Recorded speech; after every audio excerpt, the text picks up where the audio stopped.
I've never been in a changing room like that. Yeah, so it's definitely up there. Yeah, I'd say it's my best one. You know, I do regret probably doing that to the best player to ever play the game. Hi guys, I'm Rio Ferdinand. This is Between the Lines. I'm here with Trent Alexander-Arnold and Andy Robertson, and we're going to look at the modern day fullback and how that's evolving. Very different journeys to get where you are at this point. When did you have that dream of becoming a fullback and thinking, yeah, I can play at the top level and become a top class fullback? Start with you, Andy. Mine was probably a lot later than Trent's, but you know, obviously when I was like, I think maybe about 17, I kind of made the move back to left back from being further up the pitch and stuff. But she was a left winger initially. Yeah, but when I always look at it, there was always something that told me I was a left back. Do you know what I mean? I always, you know, sometimes I played left mid at a younger age, but I also played left back and things like that, and maybe didn't enjoy it as much, but I was more effective there coming from deep instead of, you know, I think we've seen that I don't have many tricks up my sleeve, so I couldn't really, but I'm better at coming from deep. I didn't even become professional until I was 18, so it was a later journey for me, and it was, you know, you just kind of, everything happened quite quick in the space of 2 years for me. I was in the Premier League a year after being professional and things like that, so it was quite quick for me, and then you just kind of move with the times. And a very different journey for you through the academy at Liverpool, talked about by the club captain at the time, Steven Gerrard, adding huge pressure on your journey on the way up. How was that for you?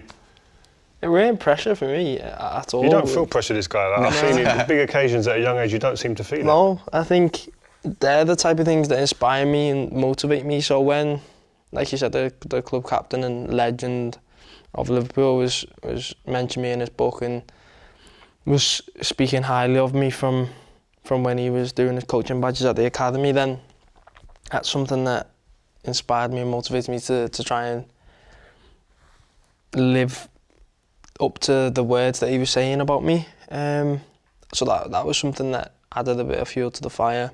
But yeah, I was always different positions growing up, and then I only went into full-back when I was about 17. Well, so you was playing like midfield, on wing, etc. Yeah, so when I was younger, I was playing wing because I was quite quick and stuff, and then probably went into midfield because my technical ability was good, so I was able to play in there. When did you guys feel like, yeah, I've cemented, this is my position? This is it's for someone to take it off of me now? I think for me, just at the turn of the year, I remember we played Everton in the FA Cup and we'd won. It was Virgil's first game and he'd scored and everything. But I remember that game, I'd played well and I'd kept the Everton wingers quite quiet and things like that. And that's when I grew in confidence. That's when I kind of believed, okay, I'm here and I'm hopefully here to stay. And then, you know, the following game was Man City at home, which I think we won 4-3 and things like that. So, you know, they 2 games were massive for me. After that Man City game, I believed, I think I got man of the match in the game and things, and after that game I came away from there thinking, okay, I'm a Liverpool player now, I'm the left back and it's up to me to keep performing like that and keep holding the jersey, and if I do that then I believe the manager will pick me. So that was definitely the 2 games that were big for me just at the turn of the year, and I really kicked on after that, I feel. Yourself, Trent? For me, it was day one. Yeah, no, for me it hasn't been that long. But I'd say 100%. I would say probably after we won the Champions League. That's when I thought. That late? Yeah, it was. So yeah, I'd say it was only maybe this season that I was able to know every game that I was going into, that I was always gonna keep playing and keep playing and keep playing. Well, listen, there's a big screen over there. I want to take you over to it and break down the role of a fullback and how it's changing and evolving and how you two are playing a big part in doing that. Should we go? Yep. Come on, let's have a look. These are 2 of the players from my era, Gary Neville and Patrice Evra. Let's have a look. Now there's a little table for you. The 2 columns I want to look at are the bottom 2 on the right-hand side. Goals or assists. I mean, these 2 were the best in the business at the time. Patrice Evra, Gary Neville. Goals and assists, 17 and 14 for you 2, 3 and 3 for the boys in my era. What's changed? I think fullbacks have came a lot more involved in attacks. You know, obviously we grew up watching, you know, these 2 and many other fullbacks, but you know, they were like, you know, probably no winger got by Gary Neville or Patrice Evra, and you know, it was a part of a defensive block that won us a lot of titles and things like that. But you know, we are obviously a part of that for us as well. But you know, there's a lot more expectation on us going forward, and you know, we back it up by, you know, our midfielders maybe stay back a bit more than probably yours did at the time. So that's why we can get forward. We've got the licence to go when people are covering us, as long as it's right. And then, you know, I think Trent's been the top assist for our team the last 2 seasons running. So, you know, it shows you that. Is that a competition between you? Always. It's like it's friendly competition. Well, I've got a clip here. I'll let it run through and let you see it. This is you, Robbo, on the ball, taking on your man, playing and moving, and ending up in the number 9 spot. Listen, in my day, this never, ever, ever happened. I can see, there's Trent. Now, if that's Gary Neville in my era, I am screaming, get yourself back in here to make sure that we stop the counter-attack here. Okay, you become one of the defenders and helping out at the back. Whereas you guys, it's just unbelievable. You go, and by the way, I will go and I'll join you. And I'll just talk me through it and what you're thinking, guys. I think the main thing is, for us to go, we need to know that there's protection behind us. And I think we've got to have that trust that, like you see, Fab, Joe and Verge can defend a 3v3. Ginny's behind there as well. So I think if off the screen Ginny ends up filling in at left back, just as I bring it inside, then Ginny, you know, goes in, and that's what I mean by... Yeah. That's you're talking about that triangle that there. triangle there should be able to defend against a 3. And then Ginny's filled in there, but if you play on now to when Hendo plays the pass, Hendo ends up in a right back position. Is that tactical? Is that so? Henderson's told then to kind of man this area here. Is that what you're saying? Yeah. So when I'm there needs to be someone that can cover there. That could either be Joe, Fab, or Hendo. But there should be cover there.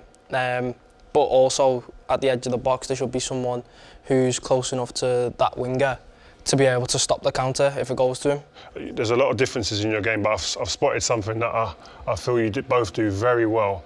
And very similar. I'm going to let it play through, but here you guys win the ball back.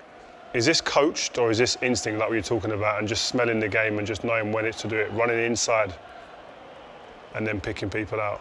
I think for both of us, I think since our first game, you know, I think we've both improved our final ball. I think in the first season that we both kind of broke through as such, the final ball wasn't always there.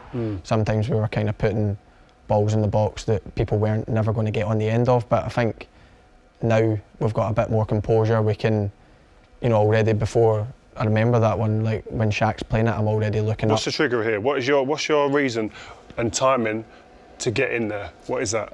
Because I remember there was a couple of times just before this that I didn't get the ball, and I knew that there was a kind of split between the you know, right centre back and the wing back, I think, at that time, and I thought if I could get in between them, then that's the best chance. So I'm already in full sprint. So by that one pass, it's taking 2 players out of the game instead of potentially only 1. And he obviously moves, he makes the gap bigger. So, and I knew it switched off at that point. Just here right now, what are you doing? Is this about hitting that area, or are you there looking and saying, there's a player here, come in here, there's a player here, even a player here? What are you thinking here? So like that's where I think we've evolved. I think in my first season I fired that across goal, and not, you know, nobody, like you can see Mo's getting manhandled at the back post there. And sorry to cut you. I always feel that sometimes wingers, fullbacks, put a ball in an area and go, where's everybody? Yeah. And they say, I've done my job.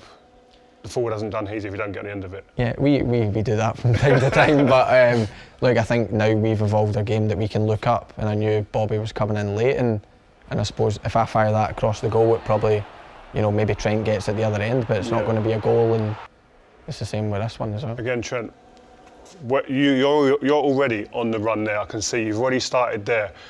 What is the reason? Is it the body position of this player who's not looking at you, or is it the man on the ball?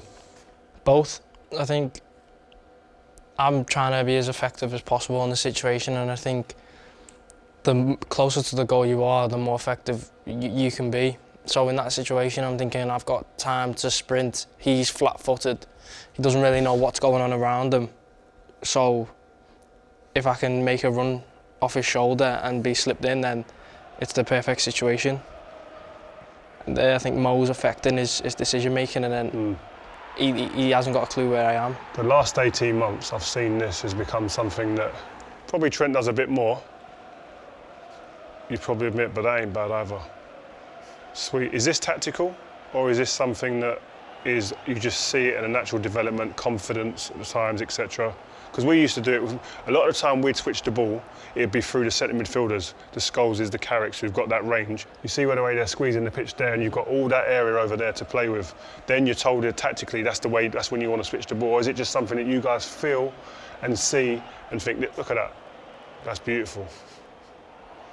I feel as though it's just so effective. Like if it happens against us, it's 40, 50 yards of running to get to the other side, and everything shifts. The defenders don't know where things are going and stuff like that. It's just so effective. So I always think about what do I not want to play against and what causes the most problems for me. You want teams to run. Yeah, and when teams are shifting across to the ball and it gets shifted to the other side, it changes the whole picture, and more people are open, the pitch is bigger. And like now we've seen this one that the defender commits and then you take him out the game and Mo's got 1v1 going into the box, which is what you want. So I've got 2 assists here. This is like the art of delivery here. I've picked 2. We could just marvel at this one. I just love this, and I'll break it down for you in a minute of how I see it. But also I want you to tell me what you think.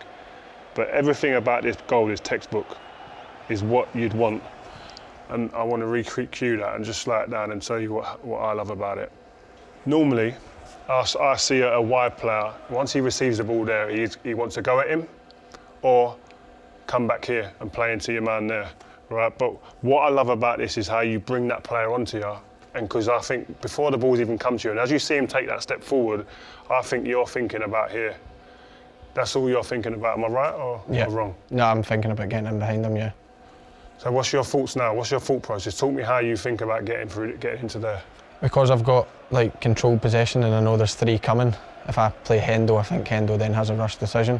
But I know that there's going to be space elsewhere, so I just waited for kind of Sadio to make his move, and if I could do it, then that was definitely the quickest way to get in behind the fullback at that point. And then this is the area I want to be in. Do you mean that's the area? And this is the area you dream of on a Friday night before a game on a Saturday. You're thinking, please get me at least once a half. Yeah, with all, especially with the defenders all running back like that as well. I back Mo and Sadio and Bobby to be quicker and sharper around the box than any of them. And so again, what are you thinking here? Are you looking to again hit this area and make the defenders work back the corridor of doubt a little bit? Yeah, the corridor of doubt. You want to put it in the area where the keeper can't come and the defenders can't really reach it. And I think that one's is probably one of my favourites, to be honest. That one's. At least I've picked a good one that you agree with. Yeah, exactly. Yeah, and the keeper thinks he can get it, and then it makes it an easy goal for Mo. So I'm sure Mo wishes I could do that a couple more times a season, but.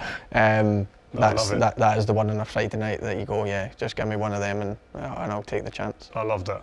Well, Trent, this is one of yours, different, and I'll let you talk me through it. But what I love about this is the weight of pass. That's passed like a midfielder. That is what I would call like a Steven Gerrard pass, Beckham pass, and I'm gonna slow it down again. But this is a very different. I love it as much, but as soon as the ball comes here. What are you looking for there? There, I'm probably looking. Sorry, are you looking at him here? Yeah, I'm looking inside the pitch. Or are you looking again for this area here that you feel that's the danger area? I'm looking inside the pitch, so I'm looking at the 3 attackers. I'm not really looking at Chamber out wide, to be honest, because that's not going to affect anything really. What, him here? Yeah, because that's the easy pass. Yeah. He might turn and go at him, but more times than not, he's going to end up setting it back and going out the other way. So I'm trying to be as effective as possible.